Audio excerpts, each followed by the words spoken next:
Howdy everyone. So you probably know this by now, but Trump lost. That is, of course, if you believe in democracy.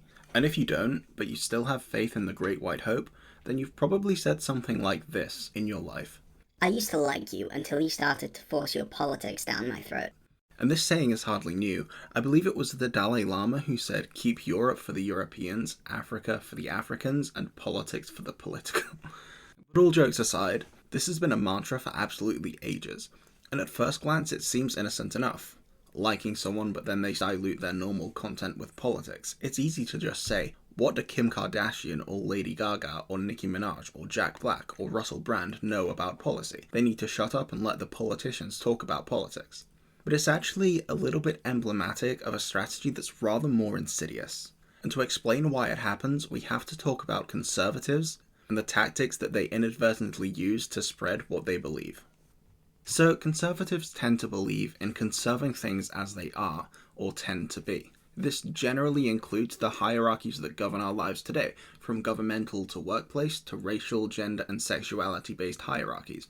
Reject modernity, embrace tradition.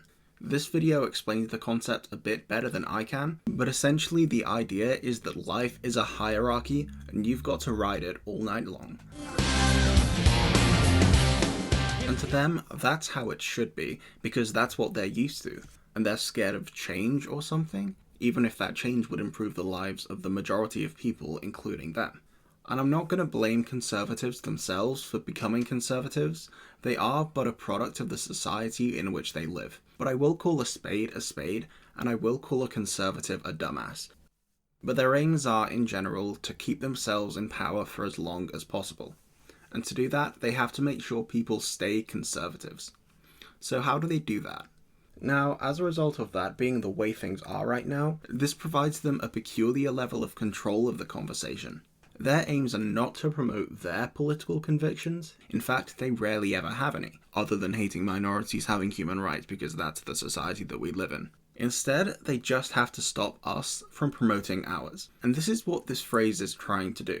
It essentially tries to conjure up an image of politics being something that only political people can do, and something that only political people should do. And as a result, it tries to disincentivize people from talking about politics online unless they're one of the designated politics elite, who are the only ones who should get to have political opinions, I guess. Or at least, the only ones who should get to publicly state their political opinions. Because as it turns out, celebrities have political opinions too. They just don't want those creators to express those opinions publicly, because it would imply that politics is something that can be talked about and not just done by the aforementioned political elite, opening the conversation for things that don't meet the status quo.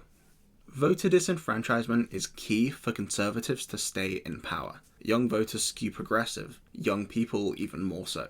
And that's a pattern that's been going on since forever and isn't showing any sign of stopping anytime soon, no matter how much the right try to convince you of a red wave. So they have to try and make sure that older people are much more likely to vote and younger people are less likely to vote. And this has been the plan for most conservative policy writing, from gerrymandering to appealing to progressively older crowds with rhetoric, to literally removing all but 2 ballot boxes from big cities so that the youth who have to work 3 minimum wage jobs to survive can't afford to wait in line for 6 hours on election night.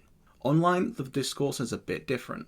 And while the majority of voters who use the internet rarely use it for political discourse, they do listen to celebrities they respect. This is why a lot of the Reactionary crew, see Get Woke, Go Broke as another example, has made a conscious effort to discourage people from speaking up about even slightly progressive politics if they got their audience through non-political means. You see it with Steven Crowder, Tommy Lahren, and TheQuartering, who's made hours of video about Brie Larson. And even Watch Mojo has a video which talks about politicians who also have political opinions. And their audience will all buy into the idea that this person is a celebrity for non-political reasons, allegedly. See Rage Against the Machine as an example. And as a result, they shouldn't have a political opinion. Whereas, on the other hand, these very same people will laud and applaud any and all celebrities who praise their conservative overlords as soon as that happens.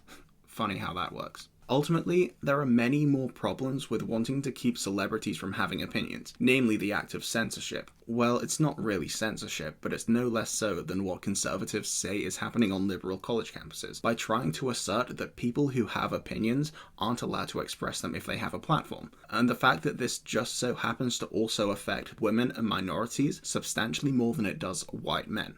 But the main takeaway from this is that it's just part of a larger problem, which is that the right are, deliberately or otherwise, trying to make politics less accessible with rhetoric like this. Because if you don't think that society can be better, then you'll uphold the status quo. So this video was 90% written a couple of weeks ago, but then I got distracted from moving house and then the hype of the presidential election, so I wasn't able to release much content. But now that the election has stopped, it's time to go back to brunch, by which of course I mean making YouTube content. The work never stops. And as always, have a good